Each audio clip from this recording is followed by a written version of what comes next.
Epístola de Santiago. Y estamos concluyendo el capítulo 3. ¿Cuántos de verdad, sinceramente, que estuvieron el domingo pasado, fuimos nutridos con la palabra? Amonestados, exhortados, nuestra atención fue llamada y enfocada hacia el Señor, y aunque pareció duro algunas cosas, era necesario. ¿Sí? ¿Le pasó? ¿Le sucedió eso? Ahora, esa es la parte buena, pero ¿cuántos hoy, con cierta nostalgia y tristeza un poquitín, tenemos que decir: ay Señor, pero reincidimos en algunas cosas en la semana? ¿Cuántos? Como que la sensación es: fue muy bonito el domingo, qué bien haber sido exhortados y orientados, pero el martes ya habíamos pelado el cobre, o el miércoles, o el viernes, o esta mañana. Como que los que venían bien ya diciendo: lo logré esta mañana. ¿Cuántos no lograron, sinceramente, no lograron domar a esa inquieta que se anida en nuestra boca, que es la lengua? ¿Cuántos no lograron? Mire, mi mano está arriba. Yo no lo he logrado. Sigue siendo indómita, sigue siendo inquieta y sigue expresando cosas que no debería. Y aquí estamos dándonos a la tarea de que el Señor tenga misericordia, nos perdone por todo eso y siga siendo paciente con nosotros, como ya lo ha sido, porque sí que lo necesitamos.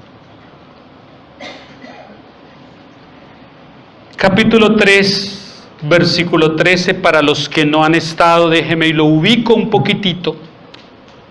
Santiago nos ha venido exhortando acerca de nuestro hablar, y nos ha dicho que no debemos creernos maestros, porque el que se cree maestro está más expuesto, por tener que usar ese recurso de la palabra, a equivocarse más que los que no tienen ese rol. Y nos ha dicho que ha usado unas ilustraciones sobre la necesidad de controlar nuestro hablar, de la manera que nosotros ponemos un freno sobre un caballo, no solo para controlarlo, sino para guiarlo, que nos lleve por donde queremos. Ha dicho también que la lengua es como un pequeño timón de un gran barco, que siendo tan pequeño ese timón, sin embargo, puede marcar el derrotero del barco por donde quiera que se lleve. Esto para la época de Pablo, porque por supuesto para nuestra época ya no funciona con, por lo menos no los barcos grandes, sino a través de computadoras.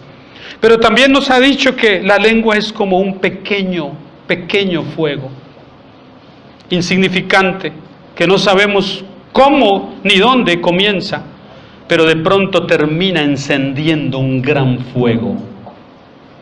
Un pequeño comentario, a veces ni siquiera malintencionado, en ocasiones solamente diciendo: es entre nosotros dos nada más, y solo a fin de que oremos por eso. Y parece la intención buena. Es que sabe que la hermana fulanita tal y tal cosa, pero solo entre nosotros y para que oremos. Y ese hermano ahí se lo dice a otro igual: ¿sabe usted que la hermana fulanita tal y tal cosa? Pero solo para que oremos los dos. Ya van 3. Era solo entre los dos, pero ya van 3. Y este viene y le dice a otro, y ya van 4 y 5. Y cuando se da cuenta, todo el mundo sabe el conflicto de la hermana, solo para que oremos. Y parece buena la intención, pero termina siendo malsana, porque lo que menos hacen en ocasiones es orar. Yo no me imaginaba que la hermana eso. Y no parece, no, quien la ve tan santurrona, y la lengua comienza a soltarse. No es así como funciona. Es así. Así pasa. Y es absolutamente lastimero. Y de eso nos viene diciendo Santiago que tengamos cuidado. En el versículo 6 ha dicho, la lengua es un fuego, un mundo de maldad, dice. Es un mundo de maldad. Es impresionante y es increíble, dice él. Estoy haciendo un resumen del pasado domingo para ubicar a los que están hoy apenas. Es increíble que podamos domar inclusive los animales. Vi esta semana un video tan tierno, tan enternecedor de lo que es un hombre domando a un elefante para que le haga masajes a una persona por allá en Tailandia con su trompa. Masajes en toda la espalda y termina inclusive tan adiestrado que termina poniéndole un sombrero a los clientes con su trompa, chantándole el sombrero ahí. Eso sí, luego llega y se lo aplasta casi. Pero todas las órdenes se las da el domador desde por allí fuera de escena. Y el elefante hace exactamente todo. Al final se retira para decir que ha prestado un servicio y alza su patita y así se inclina haciendo la venia. Por Dios, tierno, hermoso. El hombre logra eso, logra domar un elefante marino. ¿Tiene usted idea lo que es eso? No sé si los ha visto, pero en las costas de Ecuador, entre la frontera entre Ecuador y Perú, Dios, llegan a la costa a retozar esos elefantes marinos enormes. Y uno está ahí mismo entre las rocas cuando ellos aparecen ahí. Son gigantescos. Leones y elefantes marinos. Y el hombre los logra domar. Para que vengan y se pongan detrás de las personas y tomarse fotografías y hagan hasta musarañas y todo. Es impresionante. El hombre logra hacer eso, pero no logra domar su lengua. No puede controlar lo que dice. Y Santiago está diciéndonos esto todo el tiempo. Y luego, él va a plantear esto al final ya de los versículos 11 y 12. Dice, esto no es posible. No puede ser que alguien que ha sido regenerado por el Señor use su misma lengua para alabar al Señor y para maldecir a los que son hechos a la imagen de Dios. Y Santiago lo presenta claro y dice que la razón por la cual jamás deberíamos maldecir a otro, y maldecir no es solamente decirle maldito que te vaya mal y esto, no. Maldecir es decir mal acerca de alguien. Decir mal acerca de alguien. Y escarnecer es casi que quitarle las carnes a punta de lengua a otra persona. David experimentó eso, el salmista. Y Santiago dice, ¿cómo es posible que con la misma lengua? ¿Acaso, va a decir él, puede una vid dar como fruto higos? ¿O los higos pueden producir aceitunas? Dice, no es posible. De una misma fuente, termina diciendo eso, no puede salir a la vez agua dulce y agua salada. No puede ser, dice. Esto no tiene razón de ser. Hermanos míos, dice él, le está escribiendo a hermanos. Eso es un poquitico como reconfortante al pensar que los hermanos del primer siglo tuvieron las mismas dificultades para controlar su lengua que nosotros hoy en el siglo XXI. Igual, eso no ha cambiado, no ha cambiado. Y luego él relaciona la sabiduría con el hablar. Vuelvo y digo lo que en ocasiones he dicho, los títulos y subtítulos en la Biblia, versículos y capítulos no son inspirados. Y la tendencia es a creer que Santiago habló sobre la lengua solamente hasta el versículo 12 y que en el 13 empieza otro tema sin ninguna conexión con lo que terminó. No, todo está conectado. El subtítulo que vemos ahí, la sabiduría de lo alto, en ocasiones perturba un poco como si fuese a hablar de otro tema, pero él está siguiendo el tema en realidad. Sin embargo, para fines más pedagógicos y de memoria nuestra, yo he puesto un título al tema de hoy, para que usted lo recuerde. ¿Sabiduría humana o sabiduría divina? Y vamos a ver de qué es lo que tiene que decir. Y eso está relacionado con lo que hablamos. Entonces, después de decirnos todo acerca del tema de la lengua, de nuestro hablar, él comienza el versículo 13 diciendo: ¿quién es sabio y entendido entre vosotros? Pregunta. Él suele formular estas preguntas muy a menudo. Es muy didáctico y muy rico en ilustraciones. ¿Quién es sabio y entendido entre vosotros? Es como preguntando: a ver ustedes, entre ustedes, ¿quién es el sabio? ¿Quién es el entendido? Dos cosas diferentes. Sabiduría y entendimiento no son lo mismo. Por eso él habla de quién es sabio y entendido entre vosotros. Pregunta: ¿qué respuesta suponen ustedes que espera Santiago? ¿Qué respuesta espera él? Que la mayoría de gente diga: bueno, pues yo soy sabio, y el otro diga: bueno, yo soy entendido. ¿Qué está esperando Santiago como respuesta? Si yo preguntara eso aquí, ¿quién es sabio y entendido entre ustedes? ¿Cuál sería la respuesta? La mía sería: por lo menos yo creo que no soy ni lo uno ni lo otro. Estoy en el camino y a lo mejor apenas en el primer nivel, si es que he llegado a algún nivel. Ahí apenas dando pasitos, estamos apenas comenzando. Entonces él no responde, él no dice ninguno de ustedes. No, él no dice eso. Él lleva a una confrontación con la conducta, con las actitudes, con las acciones. Porque mire lo que él dice: muestre por la buena conducta sus obras en sabia mansedumbre. Ah, eres sabio. Ah, sí que eres muy entendido. Queremos verlo. No tanto oírlo.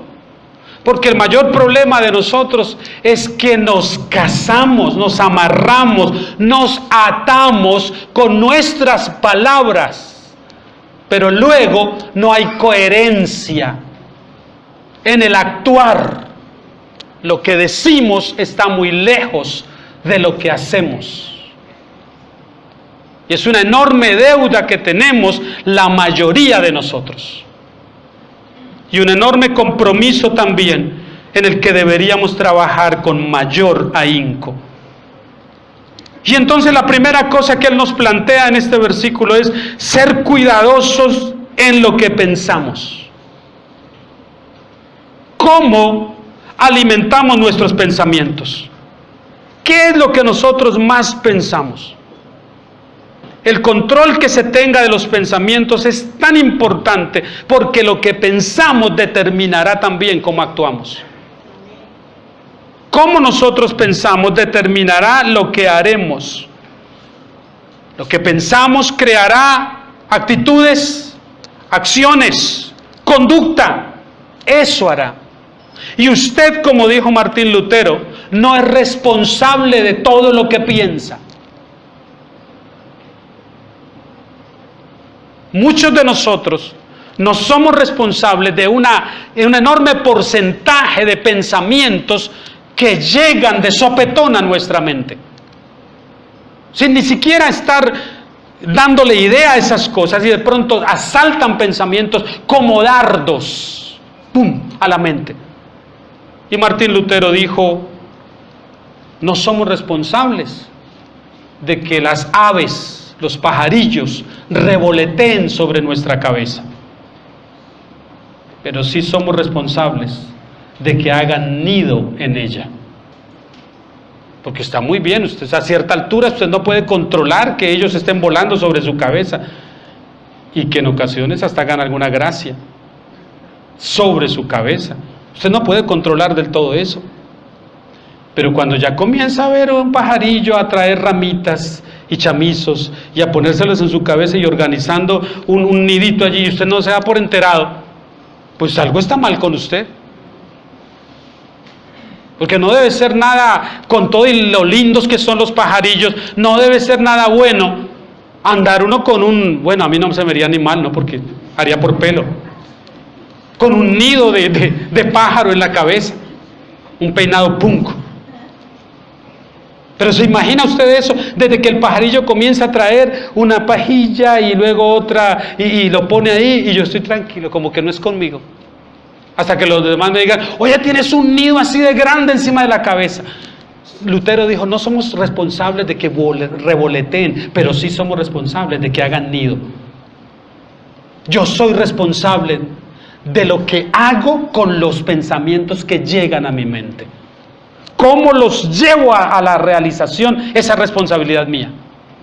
Porque así como soy responsable para realizar eso que pensé, también soy responsable para desechar eso que pensé. De las dos cosas soy responsable.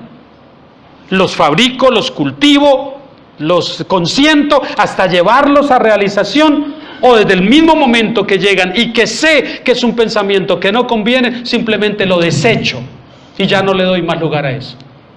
Es lo que deberíamos hacer. Pero no siempre hacemos eso, por supuesto. El apóstol Pablo, en Filipenses, capítulo número 4, versículo 8, nos da un consejo, precisamente acerca de las cosas en que debemos pensar. Filipenses 4, 8. Por lo demás, hermanos, todo lo que es verdadero, todo lo honesto, todo lo justo, todo lo puro, todo lo amable, todo lo que es de buen nombre, si hay virtud alguna, si algo digno de alabanza, ¿qué cosa? En esto pensad. ¿En qué cosas debemos pensar entonces? Bueno, ahí está la lista. En todo lo que es bueno, en todo lo que es amable, en todo lo que es recto, en todo lo bueno, puro. Y Tito, en el capítulo 1, versículo 15, dice: todas las cosas son puras para los puros, mas para los corrompidos e incrédulos nada les es puro, pues hasta su mente y su conciencia están corrompidas. Qué versículo, ¿no? Profesan conocer a Dios, palabras, pero con los hechos lo niegan. ¿Se da cuenta? No hay coherencia. Siendo abominables y rebeldes, reprobados en cuanto a toda buena obra, porque no obran según lo que dicen. Y esto es muy delicado. Y luego sigue él en la misma línea, el versículo 14, Santiago 3:14, y dice: mire lo que sucede. Si no hay coherencia entre lo que decimos y lo que hacemos, esto es lo que aflora. Oiga, pero si tenéis celos, y no cualquiera celos, sino celos amargos, no son celos normales, sino acentuados por la amargura. Si hay celos amargos y contención en vuestro corazón, ¿es motivo para jactarnos por eso? No, dice, no jactéis, no andes jactándote por esto, ni mintáis contra la verdad. Y aunque el mundo llame a esto sabiduría, mire lo que dice Santiago: porque esta sabiduría no es la que desciende de lo alto, no es de Dios.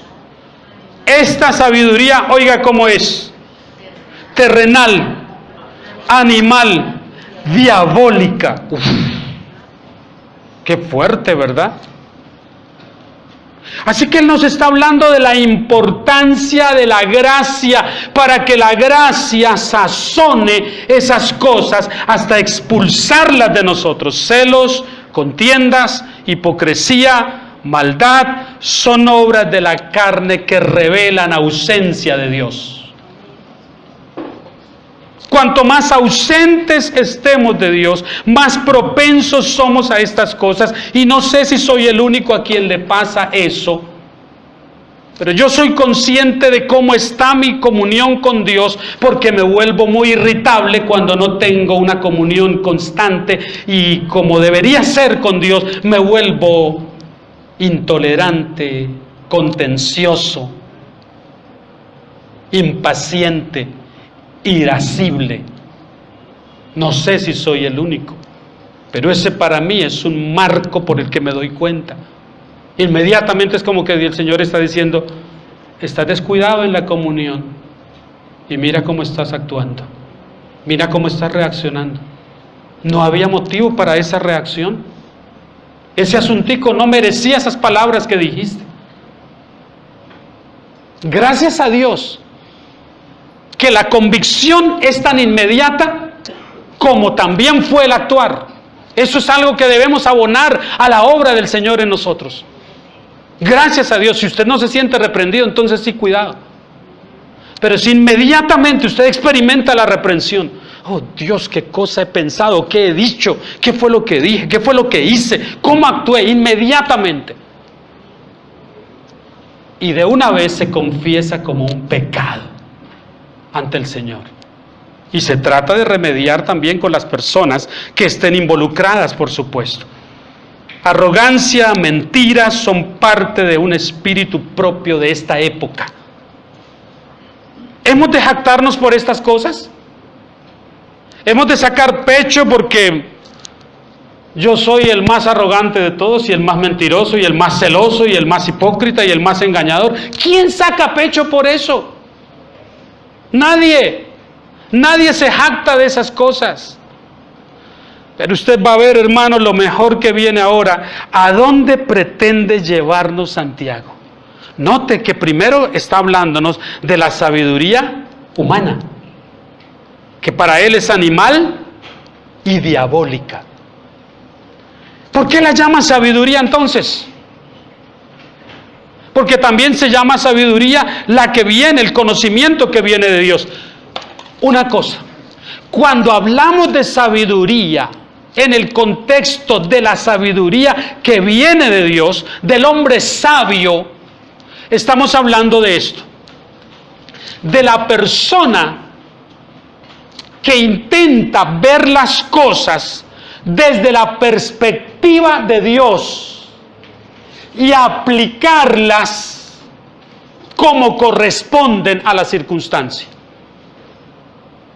Eso es ser sabio, es intentar ver las cosas de la manera como Dios las ve. Eso es ser sabio.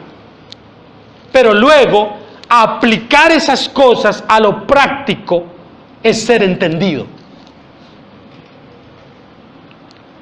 Por eso, aunque siempre se nos enseñó que en la Biblia hay el registro de un hombre que todos decimos, porque la misma Escritura lo dice, que fue el más sabio, y que después de él no habría otro hombre tan sabio.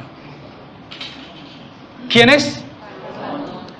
Pero vamos a ver si ese hombre fue realmente tan sabio a la luz de la sabiduría de Dios. Vamos a ver.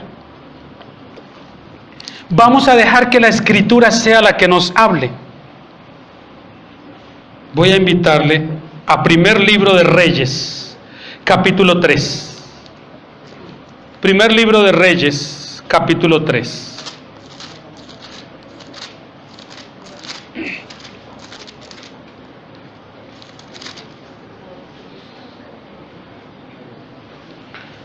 ¿Lo tiene listo?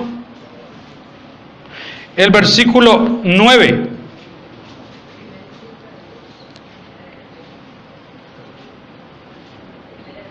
Esta es la petición que le hace Salomón al Señor. Da pues a tu siervo corazón entendido, escuche, para juzgar a tu pueblo y para discernir entre lo bueno y lo malo, porque ¿quién podrá gobernar este pueblo tan grande? Y aunque el versículo 10 dice: y agradó delante del Señor que Salomón pidiese esto. Sin embargo, si seguimos el relato de la vida de Salomón, no solo en Reyes, sino que posteriormente lo encontramos en los libros de sabiduría, de poesía. ¿Cuáles son en la Biblia? Job, Salmos, Proverbios, Eclesiastés y Cantar de los Cantares. 3 de esos, de la pluma y la mente de este hombre. Pero escuche lo que pasó con Salomón, porque nosotros lo vemos y lo exaltamos, y qué hombre más sabio, pero recibió tanta sabiduría que miren lo que terminó. Vaya ahora por favor a Eclesiastés capítulo 1 y vamos a detectar dónde estuvo el mal de Salomón, porque ¿sabe cómo terminó con tanta sabiduría? Usted sabe cómo terminó Salomón, ¿verdad? Llegó a tener un harén de mujeres a las que no alcanzó a tocar en su vida. Vivió una vida de promiscuidad sexual. Cuanta mujer él deseaba tener para sí, la tenía. Y además llegó a tener más de 900 mujeres haciendo cola, esperando para que el rey un día las atendiera. Riquezas, todas las que usted imagine. Reconocimiento, fama, todo el que usted imagine. Todo eso lo tuvo Salomón. Y sin embargo en Eclesiastés lo vemos como a un hombre vacío, completamente vacío.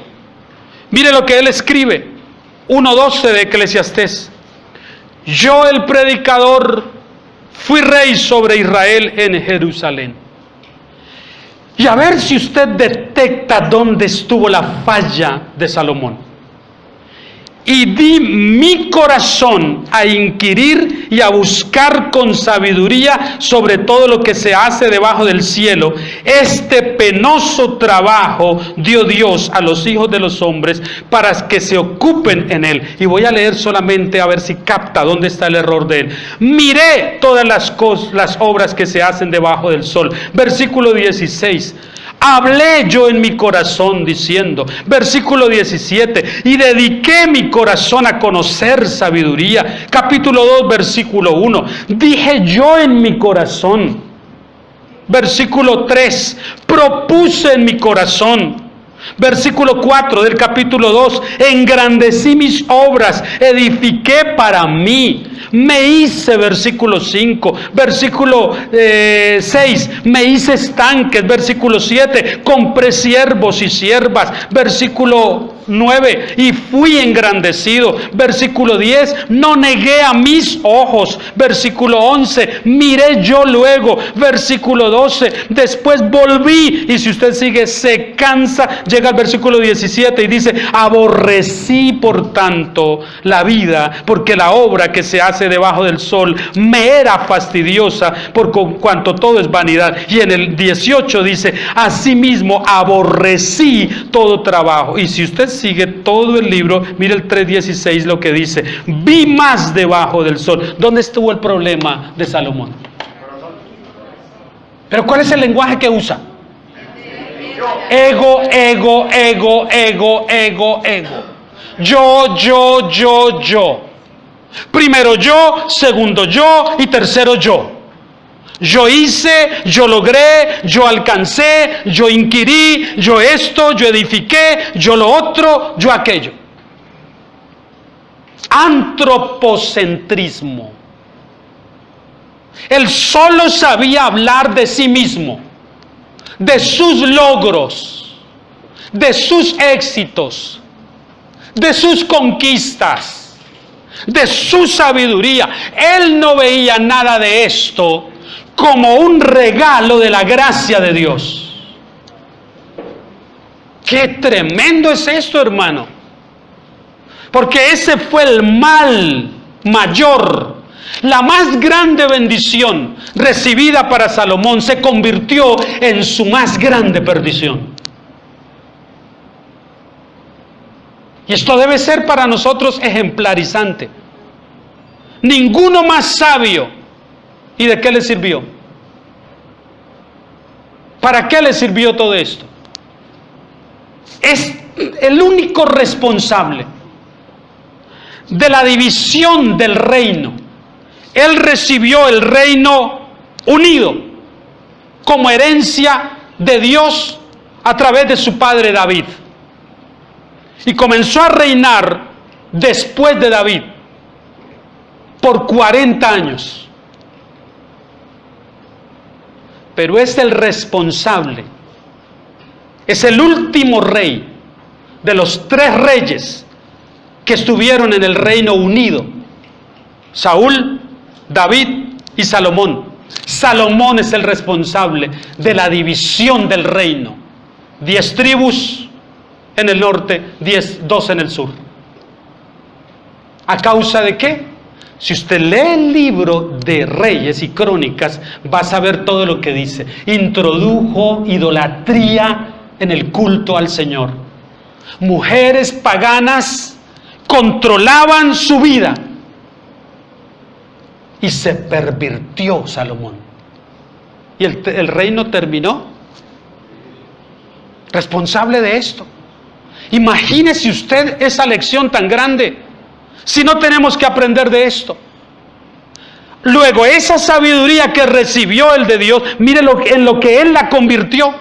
Justamente en lo que dice Santiago, Él convirtió esa sabiduría que fue sabiduría buena, pero que no la supo aplicar. Miren lo que terminó: sabiduría humana, diabólica, terrenal y nada más que terrenal. Terminó centrado en Él mismo. Ese es el grave problema del evangelicalismo de hoy. Un mensaje centrado en el hombre. El mensaje centrado en el hombre no es el evangelio de Cristo. Es el evangelio del hombre. Porque en el evangelio de Cristo, el mensaje, como hemos enseñado los jueves, no comienza diciendo Dios te ama. El mensaje del evangelio no comienza en Juan 3:16. El corazón del evangelio no es Juan 3:16, aunque después de usted escuchar esto aquí, venga en unos 20 días Franklin Graham a decir que el corazón del evangelio es Juan 3:16. No es verdad, así lo diga el hijo de Billy Graham. Ese no es el centro del evangelio. Por ahí no comienza el evangelio. El evangelio comienza con que somos pecadores. Y como pecadores estamos destituidos de la gloria de Dios, condenados a una eternidad sin Él, necesitados de arrepentimiento y fe. Eso, por ahí comienza el mensaje del evangelio. Y esa es la razón por la cual las iglesias bíblicas, las que como nosotros intentamos predicar el evangelio bíblico escritural, son poco concurridas. Y para el tiempo que llevamos, Dios está siendo muy bueno con nosotros. Y su gracia nos está asistiendo. Y está trayendo personas. Y eso es obra de Él. Pero de no ser así, hermano, si nosotros alteráramos el mensaje y comenzáramos a hacer lo que hacen otros y a presentar al hombre como protagonista del evangelio, entonces tendríamos una iglesia llena ya. Porque Dios te ama y tiene un plan maravilloso para tu vida. Y eso es todo lo que a la gente le interesa oír. Pero ese no es el evangelio. Es una manera errónea de presentar el evangelio. Y aunque se logre reclutar adeptos, no serán más que adeptos, jamás serán discípulos. Los discípulos se forman no en microondas. Los discípulos se forman lentamente. No es así. Te convertiste, 2 meses, sigues sentado ahí haciendo nada. Tendrías que estar ya dirigiendo un grupo bíblico. Y tendrías que estar haciendo esto. ¿Quién lo dice? ¿Quién lo dice? ¿El sistema? ¿El método? ¿Aquella institución donde está? Pues esa institución no está acogida a lo que la Escritura enseña. Así ciertamente es. Este Salomón terminó mal. Y Santiago nos está diciendo, cuidado hermanos, donde hay celos, contención, allí hay perturbación y toda obra perversa. ¡Wow! Eso es lo que abunda en un lugar como estos. Lugares como estos, donde la sabiduría humana es exaltada. Y una cosa es ser sabio a la luz de lo que la Biblia enseña, y otra cosa diferente es ser inteligente o entendido. Las personas inteligentes no necesariamente son sabias. Alguien puede ser muy inteligente para hacer esto o hacer lo otro, muy hábil con sus manos y muy sagaz también. Es curioso que a las personas astutas y sagaces les llamen inteligentes, porque no siempre es así. Y es curioso que a las personas sabias algunos les llamen inteligentes. No, el sabio es más que inteligente. Si es sabio a la luz de la Escritura, es más que inteligente. Inclusive puede no ser muy inteligente en el contexto mundano,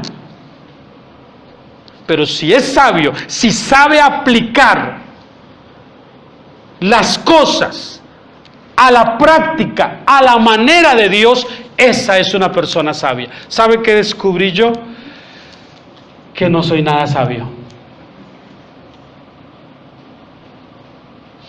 Y esta semana yo pensé que iba a tener un avance, y que del domingo pasado a hoy yo iba a contarles algo mejor. Y la conclusión a la que llegué es que estoy bastante quedado.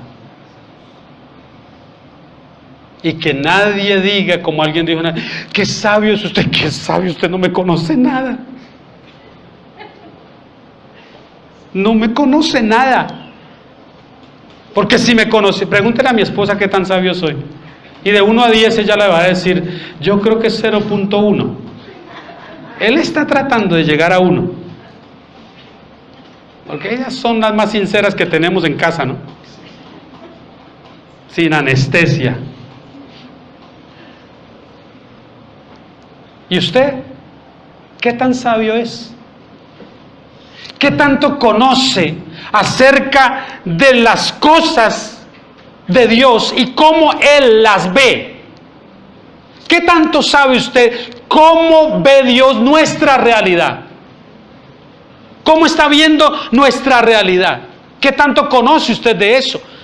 Pero no qué tanto conoce y nada más, sino qué tanto aplica de eso que conoce. Ahí hay entendimiento, sabiduría y entendimiento. Los hombres sin Dios pueden ser muy inteligentes, o no podemos negar, hermano, cuando usted tiene un aparatico de esos, un celular, por Dios, esas mentes brillantes que fueron capaces de diseñar todo eso. Los que pasamos de 50 años, unos poquiticos acá nada más. ¿Ustedes recuerdan la época en que veíamos las caricaturas de Mandrake y eso los días domingo? Los niños ya ni saben quién era ese. Y uno podía ver a Mandrake hablando con alguien a través de una pantalla en un teléfono, así cuadrado, grande. Eso era Dick Tracy, para la época, eso era para cuando uno era niño y veía eso, y eso no va a suceder jamás. El hermano pasa de 50, como lo vieron. Se delató solito. Creo que Dick Tracy es anterior a Mandrake, por eso yo me acuerdo de Mandrake y él de Dick Tracy. Y usted quedaba asombrado con esto y pensaba que eso era, ¿cuándo en la vida vamos a ver eso? Y hoy en día los niños ven como el asunto más normal que suene un aparato de eso, si usted lo contesta y vea la imagen de la otra persona, hola, ¿dónde está? ¿Cómo le va? Bien, viendo, y ya no nos asombramos de eso. No podemos negar que hay inteligencia en eso. Inteligencia en eso. Que hay personas brillantes para toda esa clase de tecnología y eso. Pero esa clase de conocimiento a la luz de la Biblia no es sabiduría. Si alguna vez usted se leyó la biografía de Steve Jobs, el fundador de Apple y todos los iPhone y toda esa cosa, si alguna vez se leyó eso, va a mirar las fragilidades de un hombre tan inteligente, pero tan inteligente, y mire las fragilidades en su biografía. Gente de mentes realmente brillantes, con una capacidad intelectual, ¿cómo se dice? Un coeficiente, iba a decirlo en inglés y no me salió, un coeficiente intelectual muy alto, muy elevado, muy elevado. Y uno queda asombrado, uy, es que su coeficiente intelectual es impresionantemente alto, pero no saben resolver situaciones de la vida cotidiana. Nos asombramos de eso, porque esa no es sabiduría. Y toda esa inteligencia, al igual que Salomón, va a quedar en el campo de lo temporal y nada más. Es decir, esa clase de entendimiento, de inteligencia, está limitada al campo de lo temporal, lo mundano y nada más. No tiene repercusión eterna, pero la sabiduría sí tiene repercusión eterna. Por eso es que el contraste que muestra Santiago es este. Mire lo que él dice: en cambio, pero, versículo 17, en cambio, pero la sabiduría que es de lo alto, la de Dios, es como, primeramente, pura. Y si usted habla de pureza, vamos a ver el texto que le leí ahora en Tito 1, 15 al 16. Pureza de mente, pureza de labios. Es pacífica. Pacífica. Si quiere un texto para esto, se lo puedo dar. Romanos 12, 18 o Hebreos 12, 14, donde se nos insta a buscar la paz con todos, igual que Romanos, en lo que dependa de nosotros, tener paz con todos los hombres, en lo que dependa de nosotros. Pero también es amable, una característica propia del regenerado, según Tito 3:2. Amabilidad. Esa sabiduría también es benigna. Efesios 4:32 nos habla de la necesidad, la urgencia de ser benignos unos con otros, de hacer el bien el uno al otro. Esa sabiduría también es misericordiosa. En Mateo 5, 7 se nos habla de la necesidad de mostrar misericordia, y el Señor exalta a los misericordiosos en el Sermón del Monte.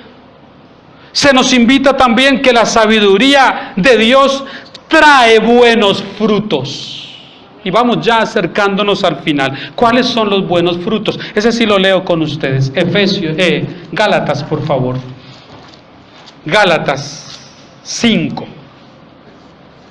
El pasaje más para hablar de fruto.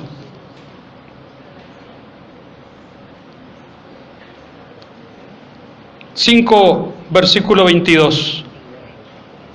5:22. Mas el fruto del Espíritu es amor, gozo, paz, paciencia, benignidad, bondad, fe, mansedumbre, templanza. Oiga lo que dice: contra tales cosas no hay ley. ¿Sabe lo que está queriendo decir ahí él? No hay ninguna ley que legisle que usted debe amar hasta cierto límite. No hay ninguna ley que diga que debemos ser benignos hasta cierto límite y nada más. No hay una ley que diga eso. Por eso dice: contra tales cosas no hay ley. No está legislado que estas cosas deben hacerse hasta ciertos límites y nada más. Porque esas son cosas que fueron implantadas por el Espíritu Santo en la regeneración. Cuando fuimos salvos, el Señor nos dio eso. Escúcheme con atención. Estas cosas no se dan posteriormente a la conversión. Cuando supuestamente usted es bautizado con el Espíritu Santo y habla una jeringonza extraña, no. La Biblia me dice a mí que Dios no da su Espíritu con medida, sino que lo da completo. Y cuando usted es salvo, recibe la plenitud y la totalidad del Espíritu Santo. Así que, ¿qué debe suceder luego? Usted debe comenzar a cultivar estas cosas que ya fueron implantadas en usted. Y ahora usted las cultiva. ¿En dónde las expresa? En su carácter. Alguien me dijo esta semana, con toda la razón, dijo, usted tiene que calmarse un poquito, usted es como colérico y como sanguíneo y colérico. Y no, le dije, no, soy colérico sanguíneo. Sí, esos son mis dos rasgos predominantes de mi temperamento. Y tiene razón usted en eso. Pero yo no puedo hacer nada por eso, yo no puedo cambiar mi temperamento. Con el temperamento que nacimos, con ese morimos. Lo que sí puedo hacer es controlarlo por la obra del Espíritu Santo en mí. Yo puedo moldear con la ayuda de Dios mi carácter y transformarlo, pero mi temperamento no. El que nació flemático, al que hay que decirle desde muy joven, mire, que le apure, que haga esto, hay que decírselo de viejo también, con mayor razón. Porque eso no va a cambiar. Él es flemático y será flemático siempre. Y el que es apresurado y acelerado porque es sanguíneo, lo va a hacer de viejo también. Y cuando usted lo vea que va corriendo, ¿y para dónde va? Deje la prisa, voy para el baño. Él vive acelerado todo el tiempo. Eso no va a cambiar. Pero el carácter, la expresión de lo que tengo dentro y de mis emociones y sentimientos, cómo se expresan esas cosas, eso sí se puede trabajar. Y el Espíritu Santo nos dotó de todas estas facultades para que sepamos cómo reaccionar. Y el Señor Jesús, que es el Dios encarnado, ¿cómo no va a saber de esto? ¿Saben lo que Él dijo? Refiriéndose a los auténticos discípulos suyos y separándolos de los fraudulentos. ¿Sabe lo que Él dijo? Por sus frutos, no por sus dones, sino por sus frutos. O sea, el Señor dijo, no te asombres con alguien que tiene un don espectacular para la palabra, para hablar. Qué predicador, qué orador. No te asombres de eso. No te asombres con el hombre que tiene un don de discernimiento impresionante, que ya como que a uno le entra el de sospecha también con ese don de discernimiento. Uno dice, ¿será que está diciendo? ¿Por qué es tan asertivo en ese discernir? Y entonces nos exaltamos con ese personaje. O los modernos sanadores, a los que por supuesto, si se les hiciera un seguimiento, no importa de dónde sean, no importa quién sea el tal sanador, pero si se hace el seguimiento de unos 2 casos nada más, en esos supuestos milagros portentosos de sanidad, no pasan la prueba. No la pasan. Y usted puede estar pensando, no, usted no conoce. Yo sí conozco a un hombre que en efecto estaba así, y fulanito oró por tal, y se sanó y se paró y tal. Conozco esos argumentos. Los conozco perfectamente. Siga haciendo el seguimiento, no en el momento, sino después. Haga el seguimiento a la larga. ¿O usted cree que es de Dios que una persona que fue supuestamente sanada de un cáncer terminal en su páncreas por uno de esos sanadores, y fue curado milagrosamente, termine finalmente muriendo de cáncer de páncreas? ¿Cómo se explica eso? Si no se supone que Dios le puso un páncreas nuevo, es que tomó uno de los depósitos pero ya estaba malo. Es el lenguaje, es lo que se habla, es cómo se dice, cómo se compromete todo esto sin que se pueda sustentar. ¿Entiende lo que estoy diciendo? Esta clase de cosas tienen que ser muy vistas a la luz de lo que el Señor enseña. El Señor dijo, no te deslumbres con el don de alguien. Pero es que el hermano sí, porque el hermano es el que más sirve en la iglesia. Él tiene el don de servicio.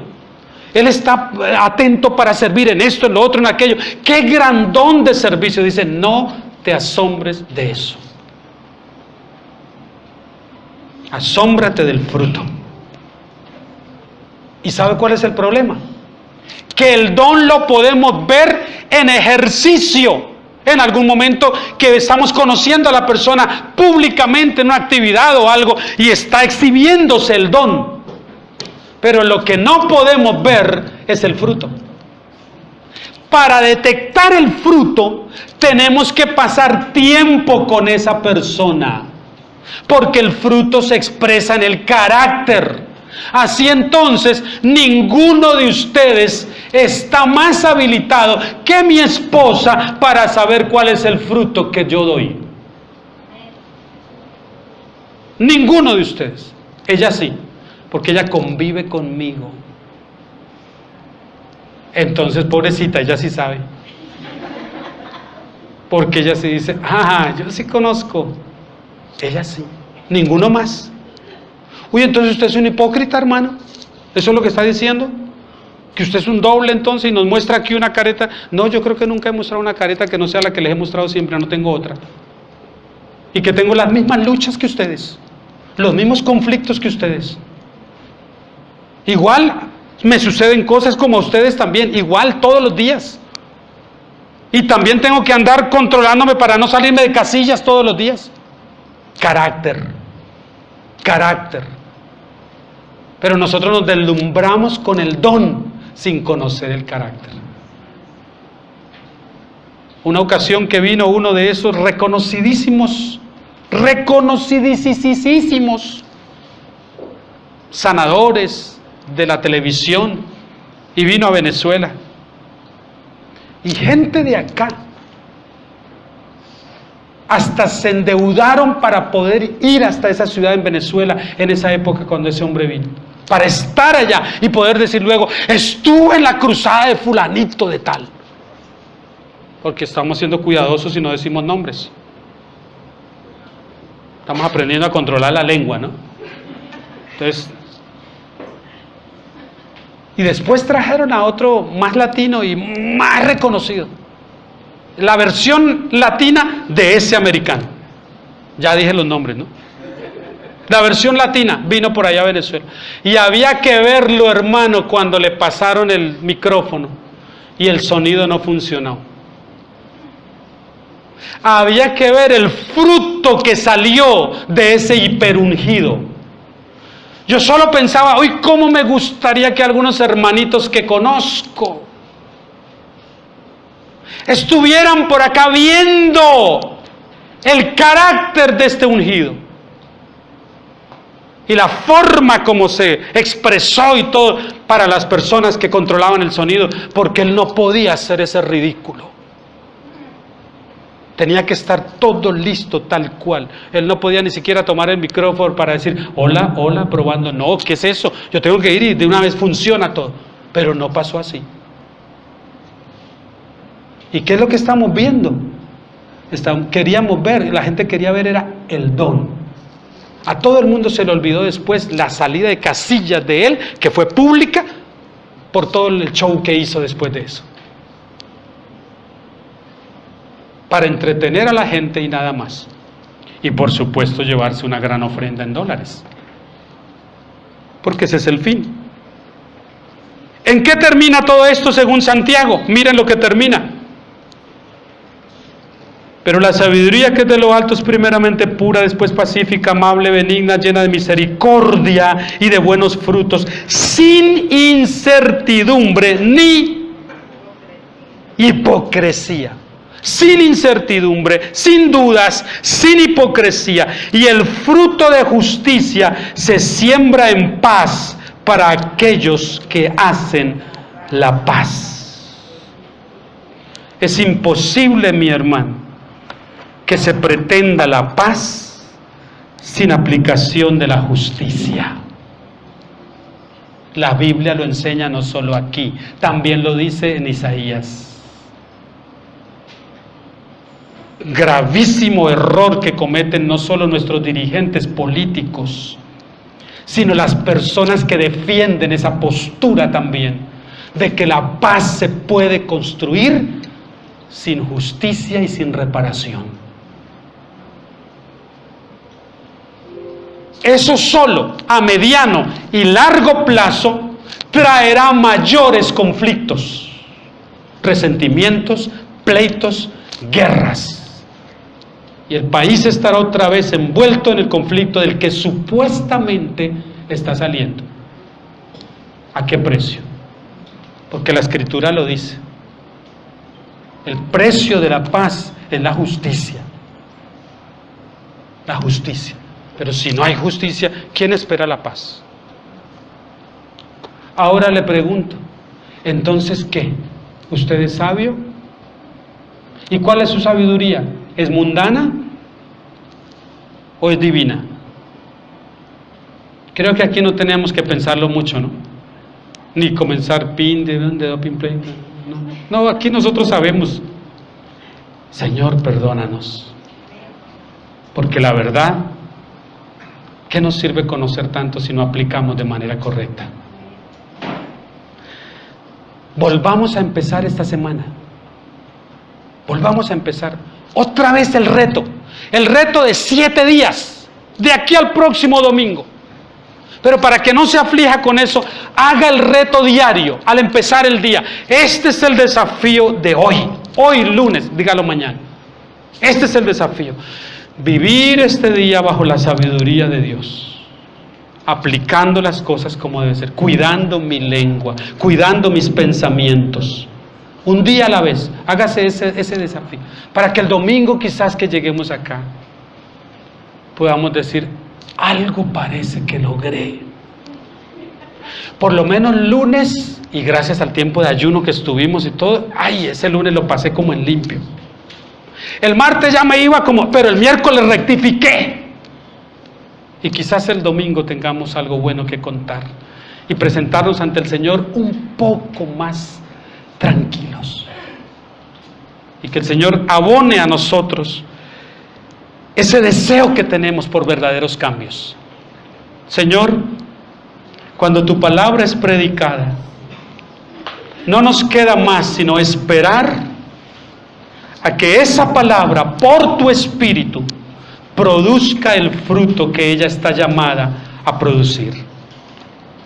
Es tu palabra la que dice que ella misma jamás regresa vacía, sino que hace aquello para lo cual ha sido expuesta. Es lo que esperamos, Señor. Que hagas esta obra, aún en las personas que por primera vez hayan venido. Que tu Espíritu les constriña, les convenza, les redarguye y les haga entender, y nos haga entender a nosotros también los cambios que debemos hacer en nuestra conducta. Gracias en el nombre de Jesús. Amén.